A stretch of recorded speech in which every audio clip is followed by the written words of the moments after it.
matter of the people of the state of California versus Orenthal James Simpson, case number BA096. And so, my fellow Americans, ask not what your country can do for you. Ask what you can do for your country. And we are live. Taylor, hi, how are you? Good. How are you? I am very, very well. I'm excited to go to yoga in a little bit. It'll be and it's beautiful here. It is absolutely beautiful. The wildflowers were out in bloom. It's a gorgeous time. So I am very hot. What is the temperature here? It is 85 where you are. It's 83 here. Ugh, just not. I mean, it's just gonna get hotter. we also have a decent amount of wind, which breaks it up. So there's that. That's good for you. Um, Good for you. Thank you. So would you like to introduce who we are, what we're doing, and why people are here listening to this? I would love to. Thank you for listening, everyone. Welcome to Doomed to Fail. We bring you history's most notorious disasters and epic failures twice a week. And I am Taylor, joined by Farz. And today is Farz's turn to tell a story. And honestly, like nobody's gonna care about this. Like I just know. So I shouldn't have said that. I'm sorry. Why on earth would you say that? I don't know. Oh my God. You're gonna love this story. Duh. What a time-consuming hobby we've discovered. You're all going to adore this. So, but I'm going to cover a topic or like a subject matter that I don't typically cover. It's going to have to do with movies, a movie in particular. Cool. And it all came about because of Val Kilmer's death. So, I don't really follow celebrities very much. I don't really care about celebrities very much. And I ran out of like every podcast I had to listen to. And the last one on the list was a story about Val Kilmer's life and his death. And it reminded me of a movie that he was in that fascinated me when I was a kid because I had and still have horrible taste in movies. I just don't like good movies. I like bad movies. Like I thought The Congo was one of the best movies I ever saw. And I still do. Congo is so good. Oh my God. You have bad taste too. Of course I do. I say the lost city of Zinj all the time. Do you remember our conversations about what absolute dog shit Benjamin Button was and how everybody told us everybody told us we had to love it. And I was like, it's impossible to watch. It was infuriating. I was like, this honestly could not be worse. Yeah, it was like a torture session. And everybody's like, best storyline, best script, best. It's like, what did you guys watch? Congo was better. Yeah, Congo is so good. Thank you. Zinj. There was remember the eyeball scene? God, I love Tim So Curry. bad. Oh my God, and then oh my God. And then I think I watched it recently. I love when she gets mad at the dad and she's like, "You said this was about him," and he's like, "It's about the diamond." And I'm like, "Why can't you have both?" But Take both. Yeah. never throw away the diamond, everyone. It actually holds up. Like It does. I watched it recently. I'm gonna watch it with the kids. They're gonna make fun of the CGI, but they're gonna like it. I don't even think that was CGI. I think those were real humans dressed as like gorillas. Oh, good. That's even better. Yeah. So, we're off topic here, but so there was another movie around the same time that I was super fascinated by that I never saw. And I actually didn't even see it for this because the movie itself is kind of irrelevant. I'm gonna get into the production of the movie. The movie itself is called The Island of Dr. Monroe. Dr. Moreau. Cool. I think we talked about this before. What did I say about it? No, we talked about it because we talked about Marlon Brando and how fucking weird this is, right? Yes. I'm excited. Also, did you know that Congo was written by Michael Crichton, who wrote Jurassic Park and ER, the TV show? Oh my God. And you know why I know that? Actually, is because I think it comes up on my author clock. You know, I have this cool clock that does the time from a book. Have you seen this? No. So every minute of the day, it does a different quote from a book where that minute is referenced, you know? That's incredible. And Congo's in here every once in a while. When it gets back in, I'll let you know. Fun. What is that I'm sorry, called? It's called an author clock. Author. Oh, wow. Okay. They also have one, like an author weather clock as well, that gives you the weather depending on, and it gives you like a quote from a book. I've never heard of this. It's awesome. One got it for me on Kickstarter. It took 2 years to arrive, and it's awesome. I love it. Wow. Congo. Michael Crichton did not know that. Okay. Anyway, so it makes sense why it was great. Actually, even more so. Yeah.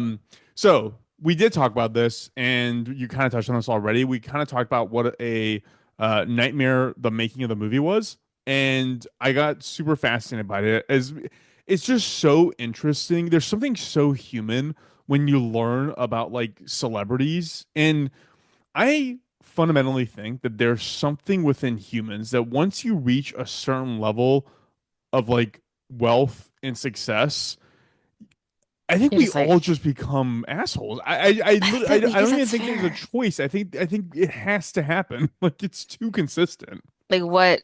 Yeah. What are you? What? I don't know. What do you do? What do you do? Yeah, So, because I think, okay, I'm yeah, sorry no, go also. ahead, please. See, this, I'm very interested in this, and you haven't even started. Um, also just want to mention how handsome Marlon Brando was. Sure, That's all. Just like sure. remember A Streetcar Named Desire? Oh my God. Even though he was a very big man in that movie, gorgeous. I only knew Marlon Brando from The Godfather, and back then he like played a very old, decrepit man. I So, know. Okay, then also the reason we brought him up in the first place was for Mutiny and the Bounty, which is also you should watch that which too. is also, yeah, it kind of, it isn't Okay, I'll actually. let you talk. I'm gonna let you talk. That's actually where it came from. That was the thing I was thinking about was Muni on the Path. Okay, anyway. Yeah. So anyways, the movie itself was super interesting because there's a lot of like interesting themes baked into it that we're going to get into. If you don't know what the story is, do you know the story, Taylor? Feel like, is it about hunting humans on an island?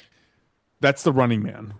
No, but as the well, yes and no. That's the dangerous game or something. Okay, but then no, I don't know. This is going to be the longest episode ever. I can't stop talking. I feel like my mom watching a movie.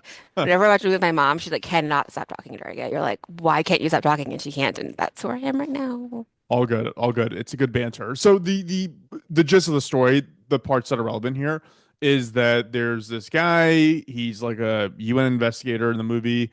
He is in a plane crash. He's rescued by some passerby on a boat who is supposed to take him to this one island and decides to take him that he's going to have to take a detour to this other island, and that island is owned by a guy named Dr. Moreau. Dr. Mhm. Moreau is a former physician or something whose experiments drove him out of civil society, and he sought refuge on this island to continue doing his experiments. And his experiment was in creating human animal hybrids so that Did he you watch could. this movie for this, or did you no? Did you just learn about it? No, it looks really, really bad. Like I watched another movie that's based on the making of this movie called The Lost. What is it called? The Lost.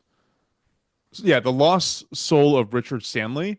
Amazing. Um, but anyway, so Dr. Moreau, he's doing these hybrid experiments on creating animal human hybrids, and this guy discovers it, and there's a rebellion and whatever. It's an H.G. Wells book, and Hmm.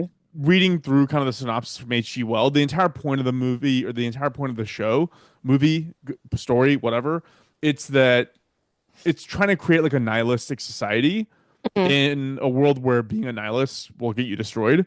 And Hmm. that's kind of like the overarching theme of the show is so, or the movie. Anyways, the movie itself, who gives a shit?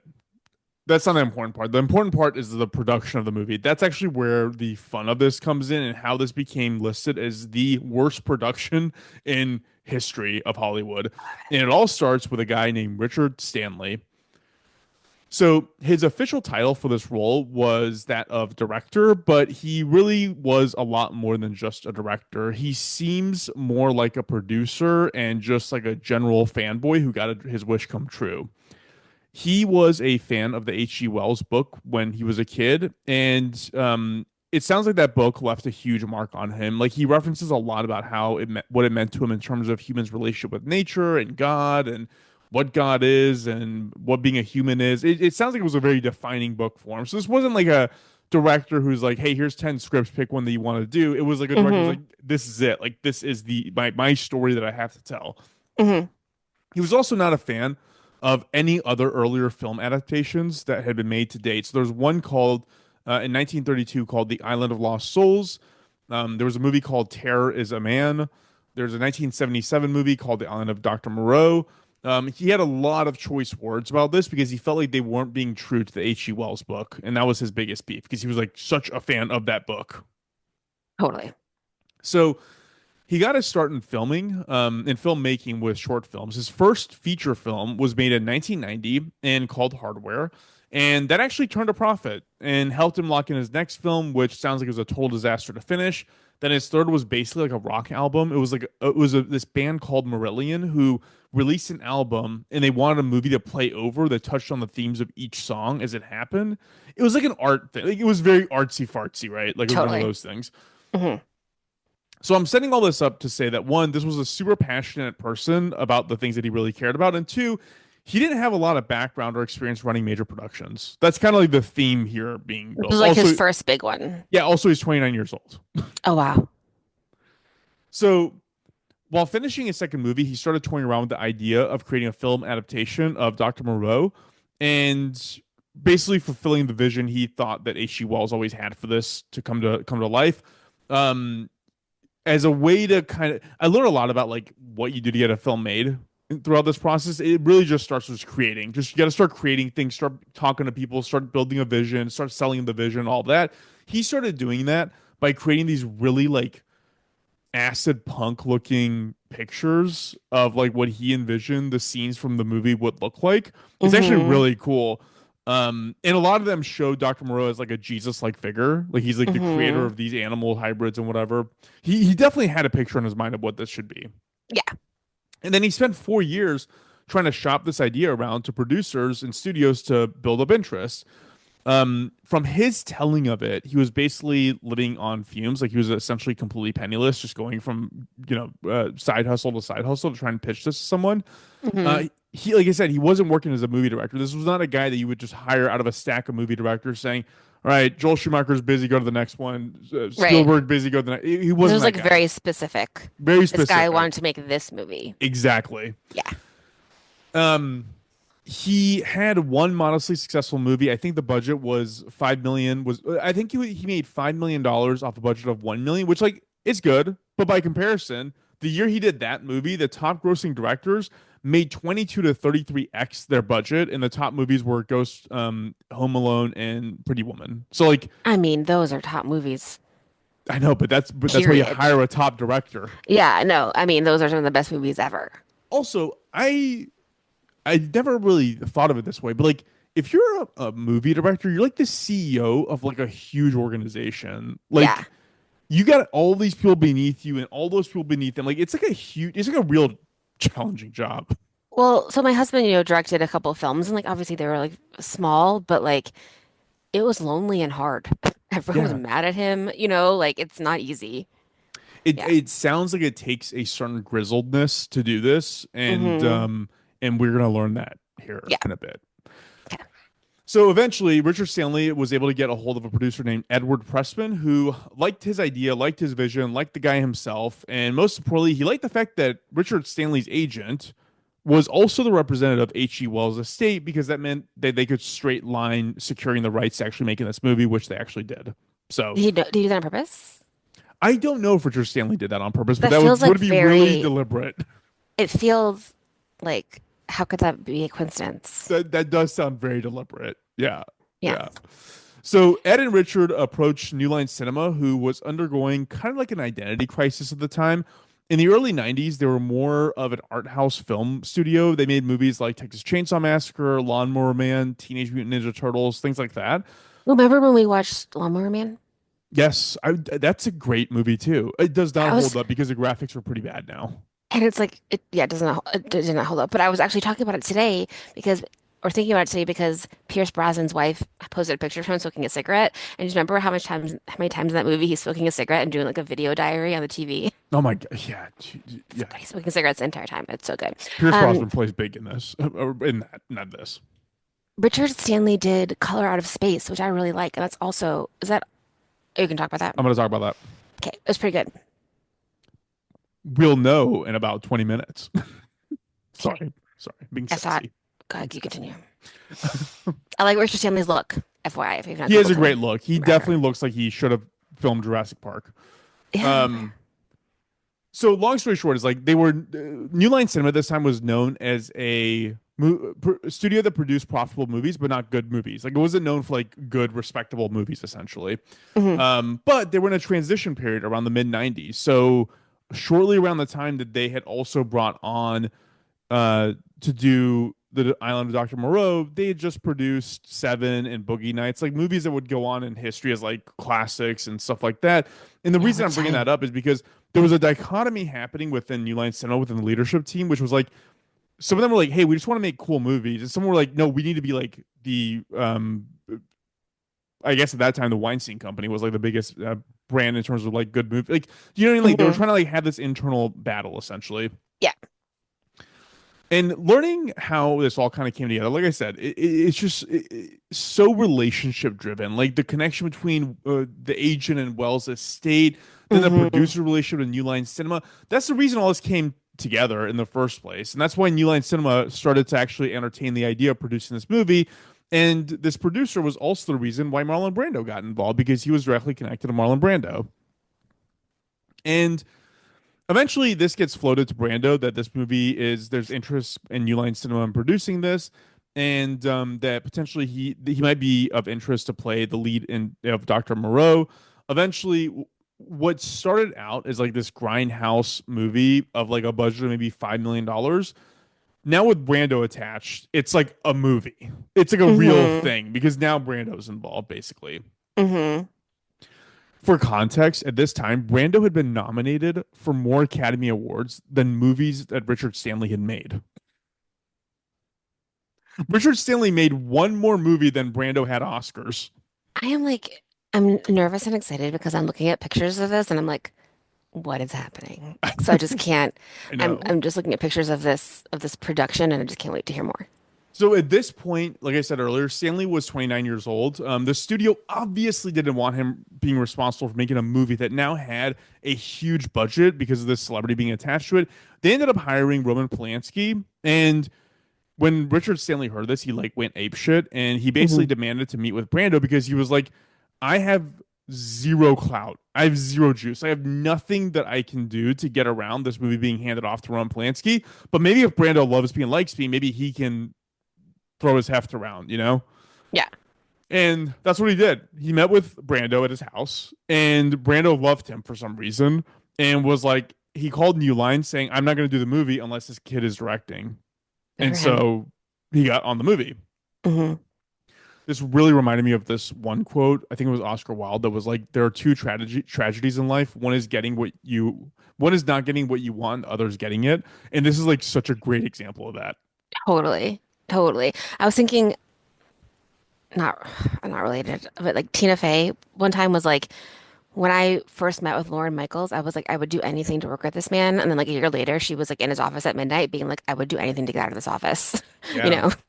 that's actually not that uncommon for SNL, actually. Um, so next up was casting some of the other prominent roles. And Bruce Willis and James Woods were the two that were kind of added to really round out like the pack of lead actors that you want on this on the movie. So they started doing smaller shoots off location in LA as sets were being built in Cairns, Australia for the main production. And during this time, Stanley says that basically this is all Stanley's interpretation. He said that Bruce Willis and Demi Moore decided to like separate and eventually move towards a divorce. And that's why Bruce Willis would eventually withdraw from doing the movie. Um, we don't He know if was that's gonna true. play Val Kilmer's character. Yes. Okay. And so now they're missing like their biggest box office draw. Like Brando was a big deal, but he wasn't as big of a deal as he was in like the 70s. By this Hmm. point, this is 1996. And so Richard Stanley seemingly ran into Val Kilmer. And at this point, Val Kilmer was a pretty big star. He'd already done Batman Forever. And the the assumption was that he would be as big of a draw to the movie as Bruce Willis would have been if he was still involved in the film. So, not to speak ill of the dead, but it does sound like Val Kilmer was an absolute nightmare to be around and Oh my deal God. with. So Joel Schumacher, who directed him in Batman Forever, the movie he just finished before he would have joined this project, would later say, "quote Val is the most psychologically troubled human being I've ever worked with." And it's like, and that was his reputation since the Top Gun days. I never knew this about Val Kilmer because I I always didn't assumed like either. he's probably just like some good-looking guy, and they just like feed him some scripts or whatever. But Yeah. apparently, he's like a hardcore method actor. Like he's like a Juilliard, like I'm an Ugh. artiste type, you know? Oh God, method actors sound like the I know. worst. And when Stanley met with him about kind of discussing this project, he lived up to his reputation. Immediately off the bat, he goes, I value my alone time. I value my me time. I will only do this movie if you cut my time on the set by 40%. So that was his stipulation. Hmm. The sense I got from watching Stanley's interview about this moment was that this was like a panic moment for him because, by all accounts, he knew that New Line Cinema didn't want him to direct this movie. It was They'd made that clear. Uh, Losing Bruce Willis was bad enough, but if he had failed to secure Val Kilmer, then they would have just shelved the movie. Totally. So he agreed to the demands essentially. He did this by basically giving him James Woods' character. So like he replaced him as not being the lead, which was what Bruce Willis was supposed to be, but to Hmm. do James Woods' character, which had fewer scenes. He ended up hiring a guy named Rob Morrow as the lead, and Hmm. apparently this kind of satisfied everybody. So the production team heads to Cairns, Australia to finish casting for the background actors, finishing up sets, getting situated, and doing all that good stuff. And then the news comes that Marlon Brando's 25-year-old daughter committed suicide by hanging herself at her mom's house. Right. This family, if when you read what's going on with you could make 15 movies about the people in this family. I think we talked about this during the It was that um woman. It was the Mutiny on the Bounty woman that he married. That's yeah, and then the Cheyenne. daughter, Yeah. yep. Yeah, and then like didn't like a boyfriend beat her up and then the brother killed the boyfriend or Yeah. something also? Christian Brando Yeah. killed. Dude, it's crazy. Wild. Yeah. It was what was that guy Blakely, the actor? That died? He killed his wife and then he went to jail. This happened when we were living in LA. I forgot his name. He was like a famous actor named Blakely. Anyways, the rumors were also that Marlon Brando's other kid, Christian Brando, might have also been the one that killed that woman. It's like their stories are unbelievable. Anyways, so yeah, a lot could be said about the Brando family and the chaos involved in their lives. Yeah, But anyways, so absolutely. the daughter kills herself, and the production team predictably were like, "We got to give this guy more time. Like he needs time. He's got to deal with this. He's got to cope with this." And so they scheduled to basically film like resequence what they were going to film from not having Brando there essentially. Hmm. So they start off filming Kilmer's scenes, and this is when he probably had when Richard Stanley had the realization that this would have been a huge mistake to cast him. He would question the script, he would ask for rewrites, he would question the chronology of the film, question filming techniques. He would tell he would tell him so when Stanley would try to go give him direction on what to be doing and how to be feeling and doing all that stuff. Val Kilmer would tell the director of the movie, quote, only actors stand in front of the camera and like tell him to go back behind the camera. Like he was a real big jerk. Hmm. And I think this is a combination of also like Val Kilmer just being an asshole, which is like generally accepted, mixed with Stanley being super green on like an unusually high budget production for someone with his background. I think that's kind of what was going on here. It was like an alpha clash of like I'm the boss, no, I'm the boss kind of a thing. Right. They were like maybe trying to take advantage of the situation Yeah. to Yeah. be like, oh, I can be in charge here, you know?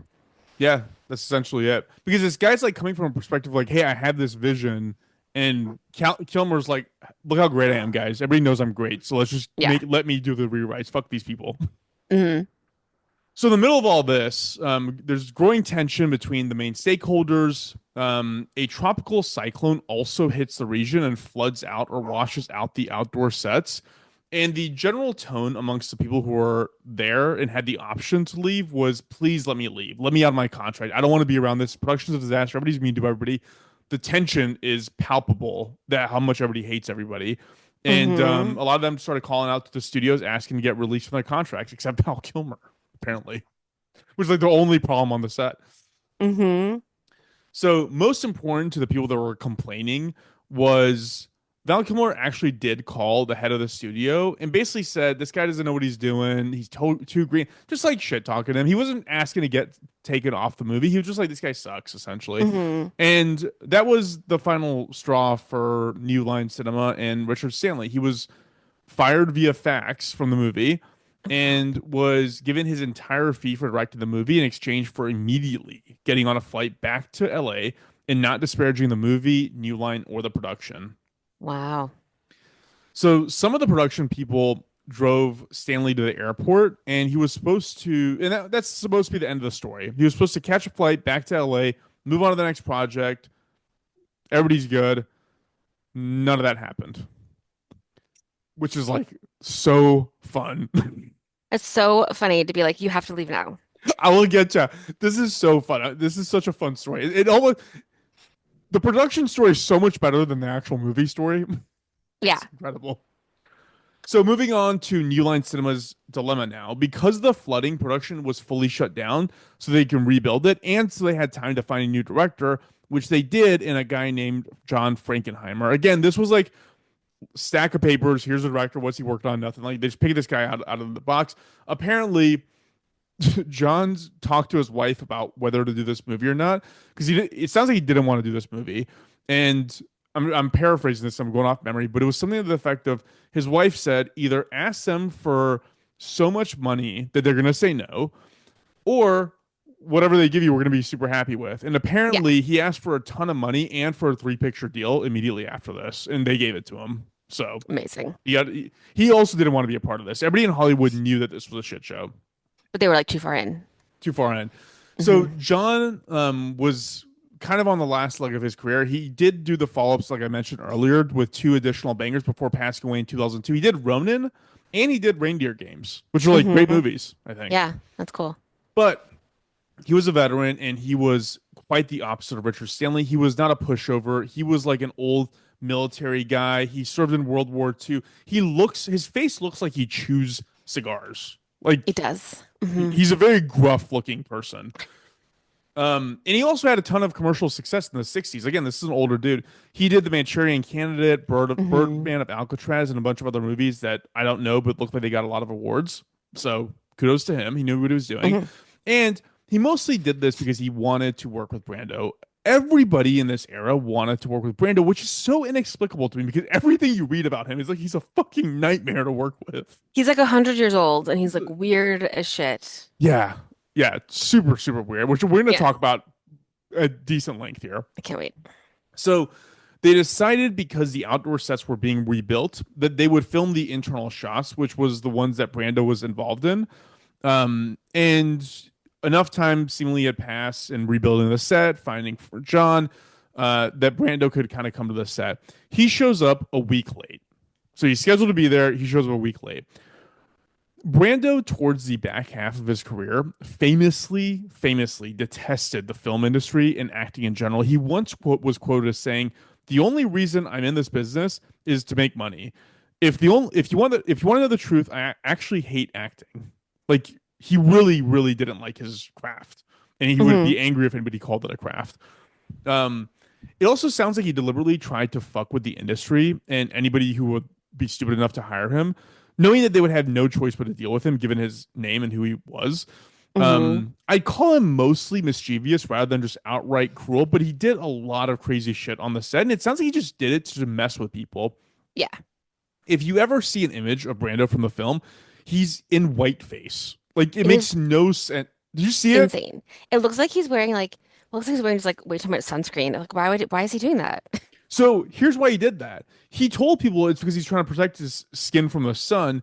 But the prevailing theory is that he had a body double. Again, he did not want to work. He did not want to work. He had a body double, and he was like, if I cover myself with enough of this stuff, you can't make out my features enough so that my body double, because it's like double as me, and nobody's going to know. I feel like they would know.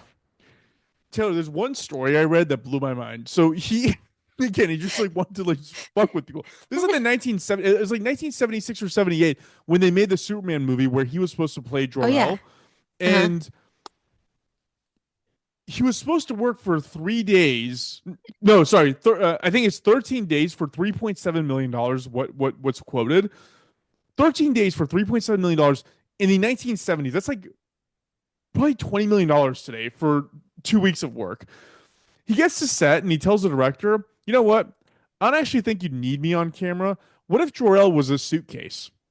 Why don't we just like film a suitcase and my voice will just come out of the suitcase instead of me being on camera? Even that amount of work he didn't want to do.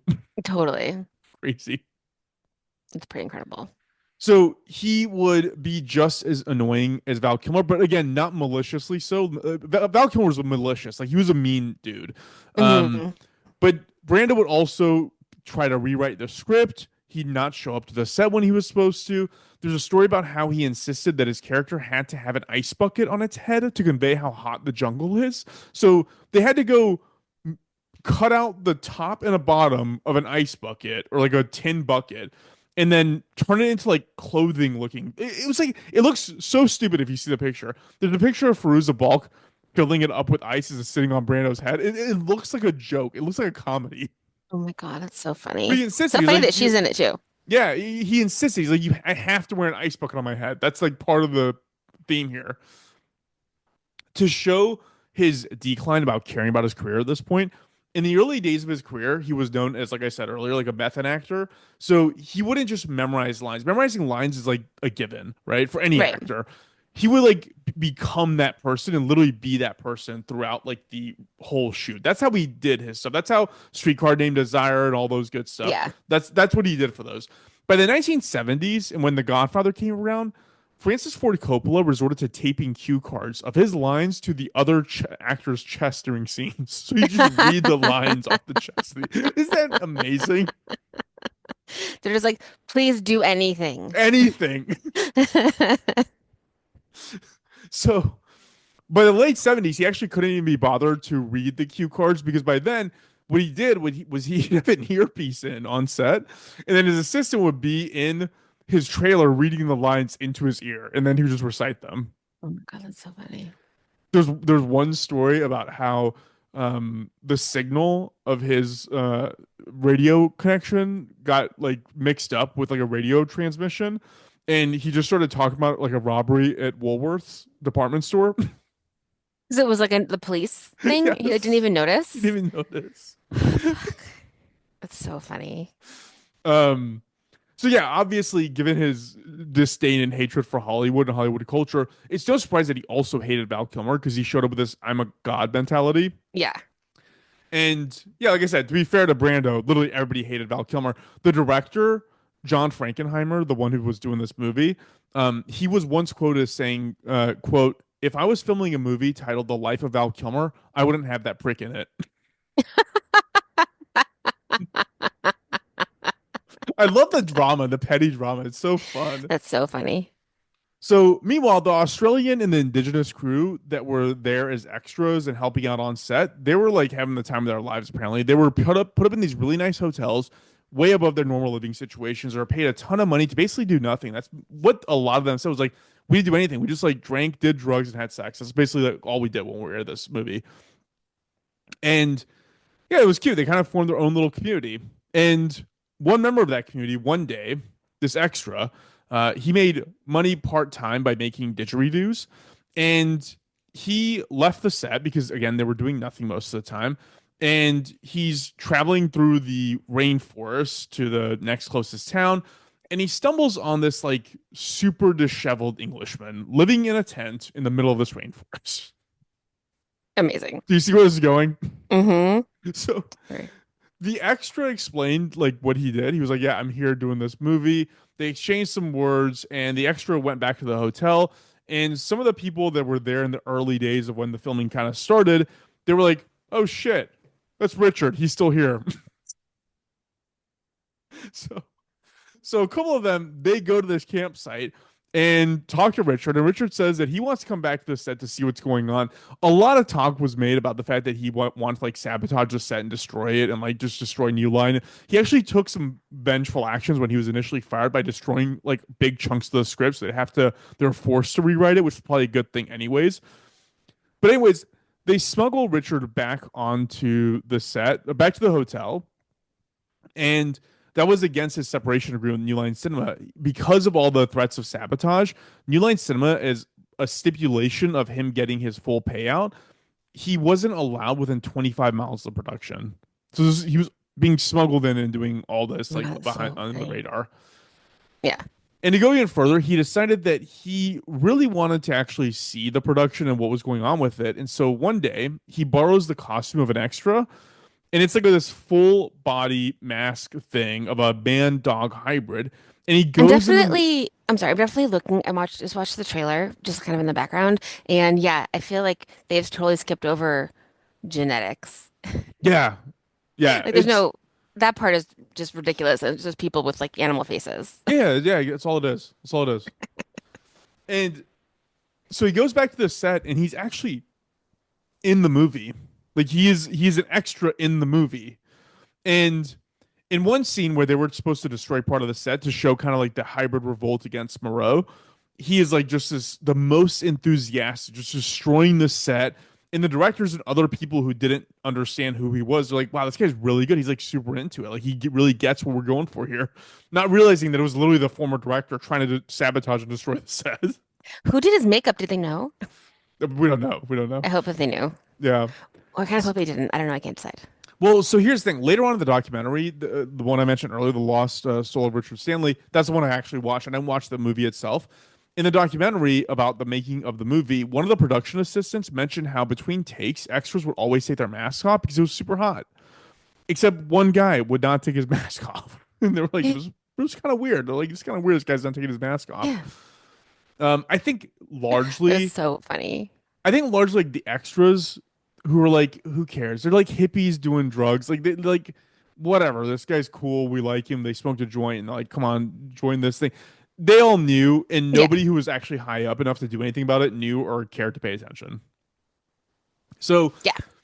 ultimately, the film was completed and was instantly like panned. It didn't make its money back. It made 49 million off a budget of 40 million, but that doesn't include marketing and everything else that went into it. But Hmm. the president of Uline, when he was interviewed, was like, we lost less money than we would have if we didn't produce anything. So there's that. Um, that year, Val Kilmer, Marlon Brando, and the director John Frankenheimer were all nominated for Razzies of the Year. Amazing. Good for them. And Richard Stanley basically just retreated. In the documentary, he said he basically wandered around England penniless and committed to never being in a movie again. Um, it looks like it took him 6 years or so to get back into filmmaking with some random Indian film that he made in 2002. He did have a good movie, though. He did do his only feature film since 1996 was in 2019. It was the film you mentioned, filming Nick Cage, called Color Out of Space, which received pretty good reviews, actually. I liked it. I Yeah. thought it was good. Yeah. So Very purple. So yeah, that's kind of where the story ends. Nobody's tried to do another remake of this movie, and will go down as the most hilarious, disastrous production in history. You didn't even mention the small man that Marlon Brando insisted to have on Okay, so set. the mini me that Mike Myers like Is based off of it's this? based off of this. Oh my God, it's so funny. Because he like insists on having him around. So here's what happened. So that guy was the smallest man in the world. He was 17 inches tall. Okay, I forgot where he's Okay. from, Dominican Republic or something. Okay. And he was on set as an extra, and Marlon Brando apparently would like just start talking to people and just like shooting the shit with them. And he started talking to this one guy whose character was M. Ling or something, and he was this very German dude. And Marlon Brando was like, "Hey, I speak German too," and he started saying a bunch of gibberish to him. And the German guy goes, "You're not saying anything. It's just gibberish. It makes no sense." And he's like, "You're not understanding me." And he keeps repeating himself. Eventually, the director's like, "Oh no, I think he's trying to say this." And he's like, "Okay, cool, it's fine." And Marlon Brando is off of that. Then he turns to this small guy, and he starts saying gibberish to him too, but the guy doesn't understand English. Like he only speaks Spanish. He had a translate. His sister was his translator. He just said, see, Mr. Brando," and Marlon Brando's like, "I love this guy. He's in every scene. Kid, the German guy, your scenes are out. We're taking this guy from now on." And that's why that guy is like constantly around him, because he just like agreed with him, even though he didn't know what the hell he was saying. And then Marlon Brando just like adopted him as like you're the main guy. That is so funny. And there's a scene with like a grand piano with Marlon Brando like playing the piano, and then another grand piano on top of the other grand piano with the little guy playing the piano. All of this is how Mini Me from Mike Myers and Austin Powers came about. Like That's so ridiculous. You like couldn't imagine someone doing it's that. so And then crazy. I can't um that's so funny. The pretending to speak another language and not actually speaking it to someone and being like, you don't understand me is so funny. Like I So can't. I, I Do you think the think he thought that he reason was speaking German or whatever? no, I think he's a crazy person. I think he just likes to fuck with people. I think that he pegs you as like, hey, you're a part of the industry, so fuck you. I'm gonna fuck with you and use my name to mess with you, versus you're not, and you're gonna go. I think that's what Richard Stanley did when he talks about like how he went up to his mansion. It was like it was the most intimidating moment of my life. I'm going to Marlon Brando's house. I've never met this guy. Everybody told me he's gonna yell at me and tell me to get the fuck out of his house. And then Hmm. he shows up and he's like, dude, I don't know anybody. I don't know anything. I don't know Hollywood. He's like, I love you. You're the director. Take Exactly. Roman Polanski off this. Like, I think that's what happened. Oh my God, that's so funny. It is a very, very entertaining and like learning how much everybody hated Val Kilmer. Like I know, that's hilarious. unanimously across the board, everybody that worked with him hated him. That's a bummer. Which like I kind you know what I was actually thinking was like my probably like my favorite actor is like Daniel Day-Lewis, although he hasn't done anything in a very long time. Yeah. But I kind of think he's probably more of the Val Kilmer ilk. Yeah, I mean anyone who's like He's super serious. He's like, this is my craft. It's my art. It's like he's there's an intensity there, I sense. yeah, I think so too. Like I feel like whenever I hear about it, everyone else on set is always like, "Oh my God, that guy's such a jackass." Like when like Jim Carrey like wouldn't stop being the Grinch, you know? And I they're didn't like, know that. "Oh my God, can he please stop doing?" Or it wasn't he I think he did the Grinch, but I think it was mostly the Andy Kaufman movie where Jim Carrey wouldn't stop being Andy Kaufman Oh yeah, yeah, that I heard. off the Yep, set, and people were yep, like, "Oh my God, yep. I did hear that. we're going to kill you." Yeah, It's so yeah. funny. It is the fact that the fired director lived in a tent for like probably 5 months in the rainforest alone. It's just like Just like right outside, being it's like, so it's so crazy. Um, it is I so don't funny that he's in the movie. I wish that I could see the person that Marlon Brando thought he was fooling us with the white paint on his face. Like the other fat guy that he had with white paint on his face and being like, it's me. Dude, he just gave up. It's so funny. Dude, this is 1972 when he did The Godfather, and like he just picturing Francis Ford Coppola running around from extra to extra, just like taping lines on their chests. Like it's like there wasn't like he. I guess he was already super famous then, but like yeah, I don't know. I love it. So that's my fun story. I found like these other crazy production stories, but none of them were as bad as this one, so or as entertaining, I should say, as this one. Yeah, totally. Waterworld No, was also apparently a nightmare to film. heard that too. Yeah, there's like a lot of those out there, but Oh my gosh. Well, I kind of want to see it now. I mean, it might be worth it Yeah.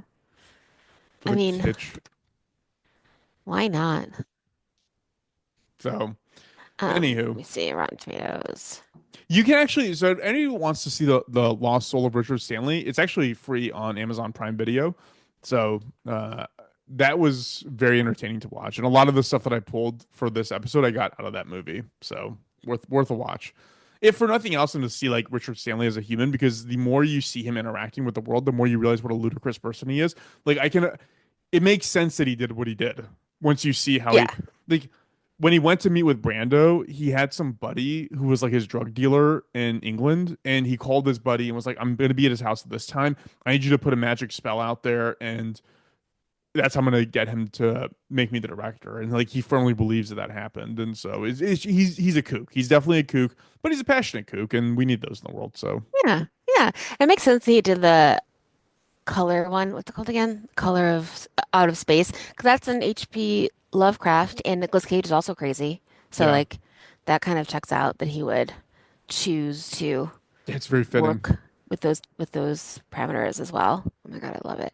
Um, One of the reviews says on Rotten Tomatoes says that the director, where'd it go? The director functioned, John Frankenheimer functioned more like a bemused traffic cop than a director. Yeah, I got that sense too. I think he was also he realized that his dream of working with Brando was kind of a nightmare.